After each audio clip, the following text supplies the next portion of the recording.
আপনারা অনেকেই হয়তো জানেন যে আসানসোল কোর্ট, দুর্গাপুর কোর্ট ছাড়াও আরও অনেকগুলো যে কোর্টে এই ধরনের বোম থ্রেটনিং দেওয়া হয়েছে। আর যার জন্য কাল থেকে অর্থাৎ কালকে 26শে ফেব্রুয়ারি থেকে আপাতত একদম 10 তারিখ পর্যন্ত কোর্টে নো অ্যাডভার্স অর্ডার হতে থাকবে। তো এখানে নো অ্যাডভার্স অর্ডার ব্যাপারটা একটু বলি। অনেকে হয়তো এই নো অ্যাডভার্স অর্ডারটা শুনেছেন, কিন্তু ব্যাপারটা অনেকে হয়তো জানেন না। নো অ্যাডভার্স অর্ডার হলো এখানে কোর্ট খোলা থাকবে, সেখানে লিটিগেন্টরা যেতেও পারবেন, কেস সহ্য করতে পারবেন, কিন্তু এটা কোনো বাধ্যবাধকতা নেই যে বোথ সাইডকে যে আসতে হবে।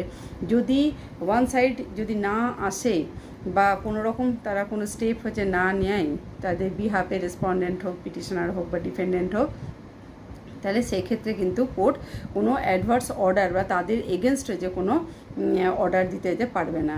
এটা হচ্ছে নো অ্যাডভার্স অর্ডার।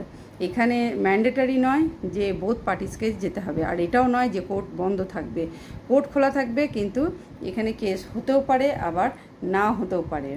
তো ভালো থাকবেন। এখন আপাতত 10 তারিখ পর্যন্ত যারা লিটিগেন্টরা রয়েছেন তারা সবাই ব্যাপারটা একটুখানি জানুন আর কোঅপারেট করুন। ভালো থাকুন, সুস্থ থাকুন। নমস্কার।